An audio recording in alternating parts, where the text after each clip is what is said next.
So I want to talk about time. Time. I want to talk about time. I've been dwelling intensely on time. Teach us to number our days aright, that we may apply our hearts to wisdom. Now, I want to break these lectures into 3 units, so I will share them in 3 units. But let me quickly take my bearing. What is time? Time is a measurement of duration. There are two assets that are available to humanity in equal proportions. There is no discrimination between the rich and the poor, between an African, a European, or an American. These two assets are time and air. Time and air.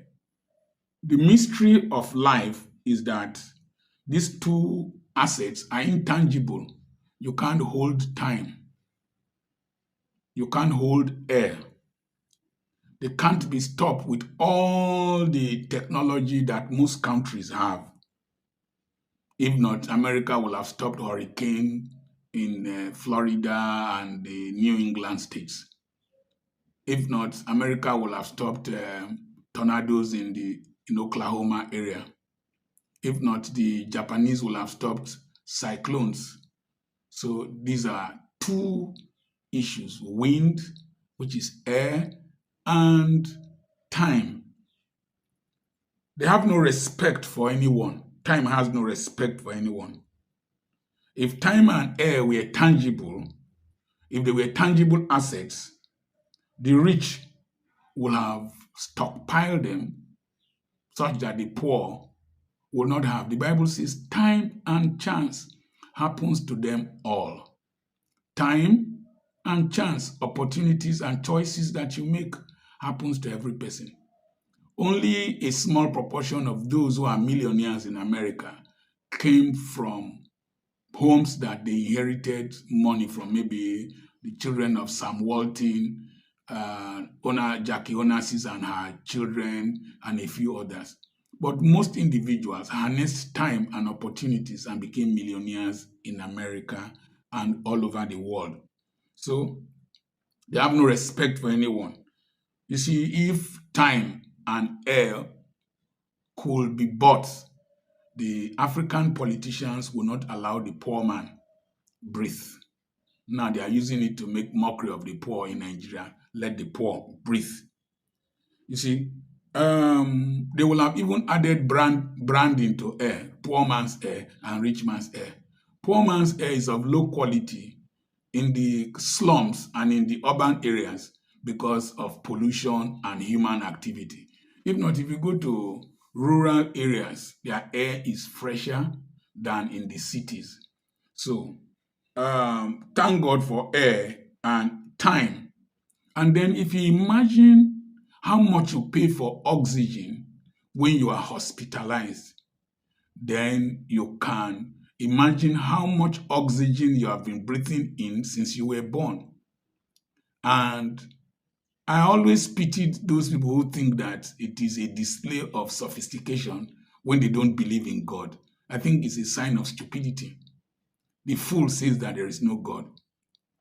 There are 70 square meters of surface area of lung tissue in my chest. That's the size of 1 or 2 lawn tennis courts, folded meticulously in my lungs here. And then you wake up from your stupid knowledge and say there is no God. And imagine the efficiency of the processing of oxygen for me for the past 64 years. And when you open the lungs, like as some of us have seen, so beautiful, well packaged. And it goes to confirm the scripture that you are fearfully and wonderfully made, that you are a masterpiece, you are a God's creation, prepared to do good works, prepared for you in advance. So don't come here and talk rubbish about your pseudo-intellectualism that you went to one country and you read some few dirty books that I've also read.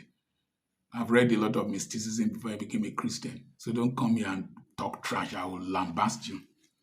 So the next thing is that teach us to number our days are right. Because time is intangible, most people mismanage it.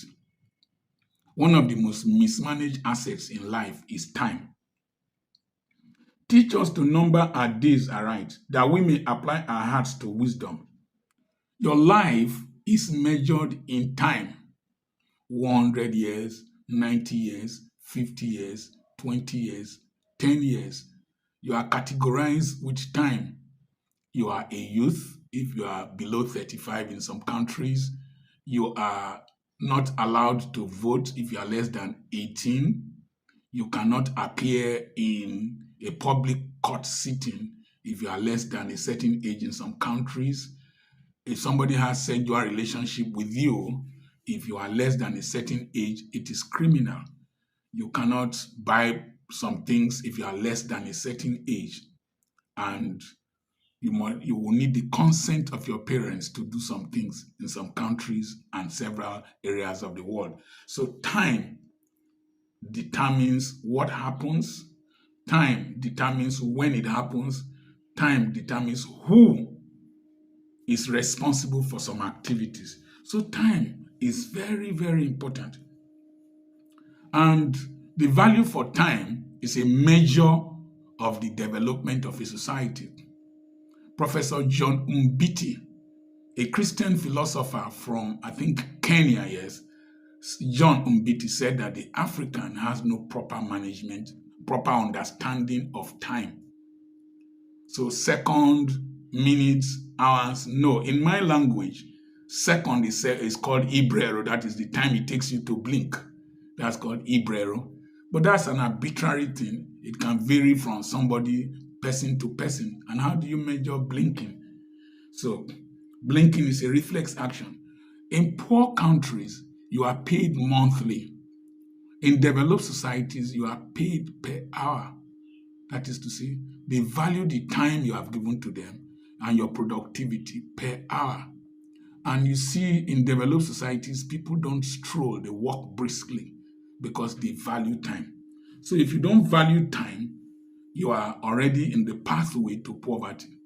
And if you belong to this mentorship group, the billionaire family, you must learn to value time and measure time well and appropriate it. So teach us to number our days aright. Number one, time is not in the calendar. The calendar is just an arbitrary allocation of night and days and weeks. So different countries, different people have different calendars. I was in Ethiopia. I was shocked to know that they were not using the same calendar with us. They don't use the same time wristwatch system with us. 12 noon is 6 o'clock in Ethiopia. And sometimes they do their Christmas at another day, separate from our own. We might be in 2023 now. Ethiopia might be in 2018 or 2020. That's their New Year is different. The Chinese New Year is different. But time remains the same, irrespective of the calendar that you use. Number our days aright and apply our hearts to wisdom. When you number your days aright, then you have a proper insight into time and what time represents. And then the process of having this insight leads to wisdom. And when you have this wisdom about time, then it increases your productivity.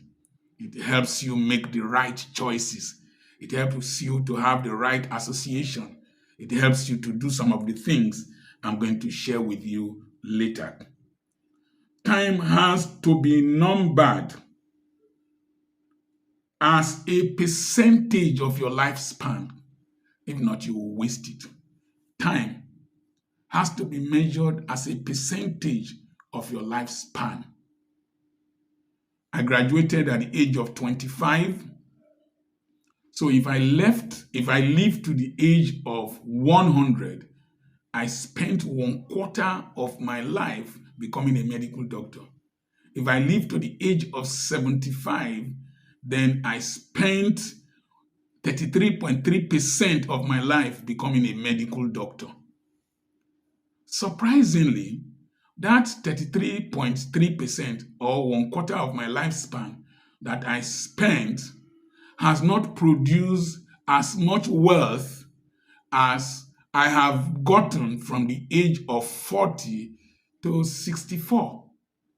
So the last 20 something years in my life have been more productive than the time I spent studying medicine. That does not mean studying medicine was a waste of time.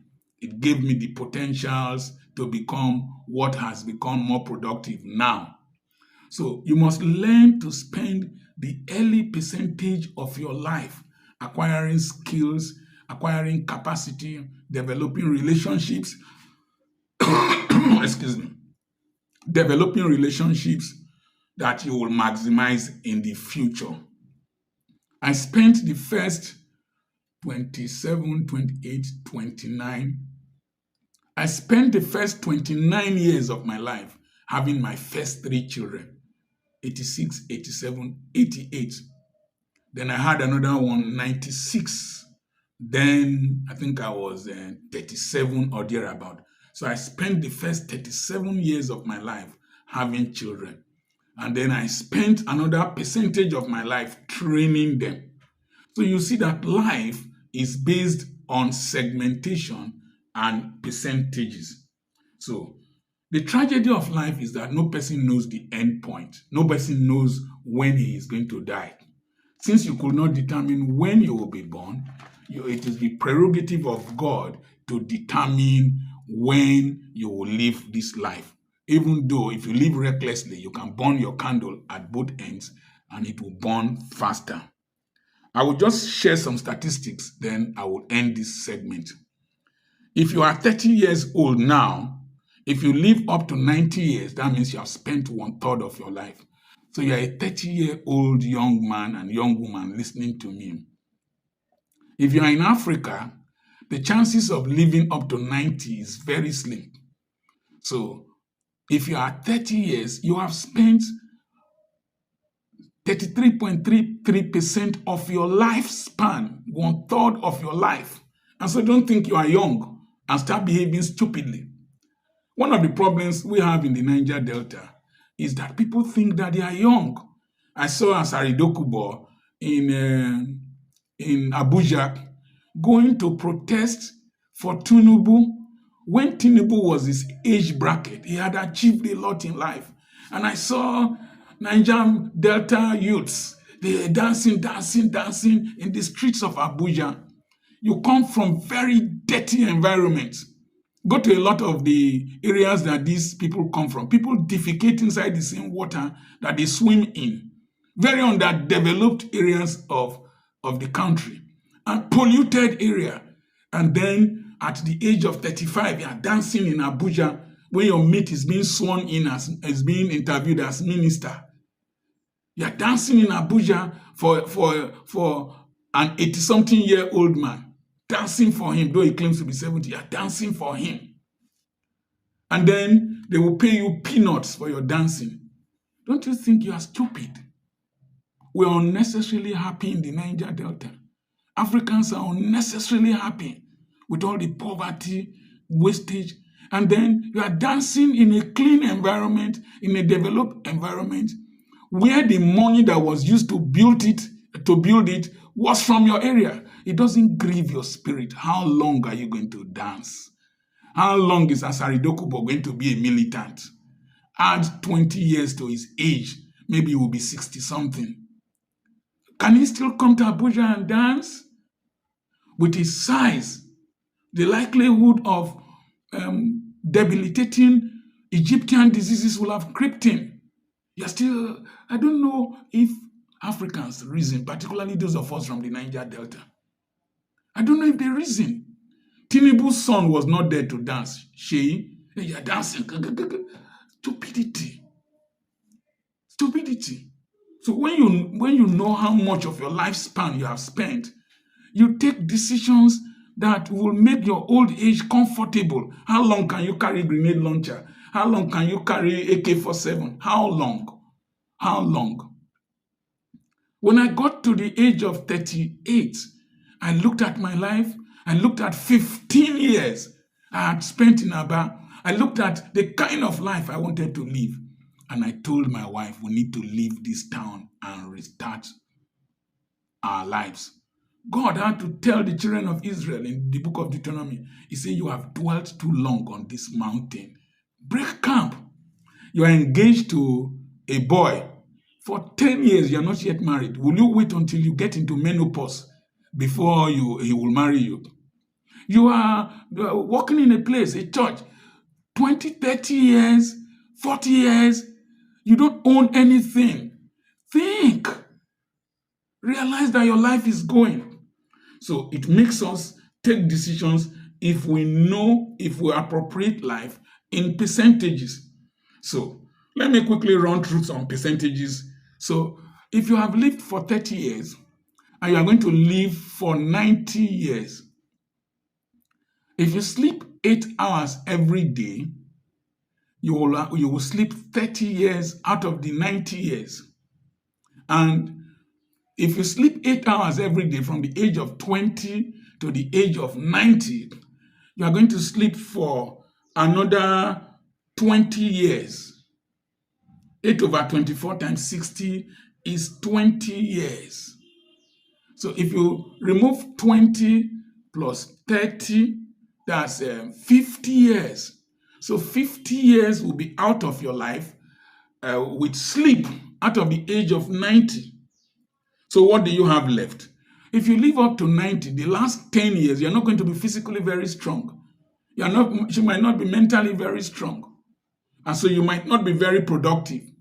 So out of the remaining 40 years left out of the 90 years, when you are 30, the productive years, active years left for you is 30 years. 30 years of very active years. So now you are 30. Ask yourself, what have you done with the past 30 years? And if only 30 years of active living is left for you, daytime living is left for you, how are you going to maximize it till the age of 90? If not the way I maximized my life, I will be hustling. I will have been hustling, running around people. I'm in this house. I'm not going anywhere. I'm going to record my different messages and share with you because I planned ahead. My wife was to go to work, the school. She sat down and she was perambulating. I was wondering what she was waiting for. I knew it was not romance. I knew it was money. I knew it was finance. And then she told me what will happen to the car that they took to Warri to go and do something. I told her, why can't you people sort it out? She said, it's your car. It's your car. Now it's my car. When it gets spoiled, it's my car. When it is working, it is our car. It is our car. And now I had to cough out money to go and sort it out because I planned long time ago for today. It's good to be old, but don't be broke when you are old. It's good to be married into old age, but don't be broke at the same time with your wife. I will stop here for now.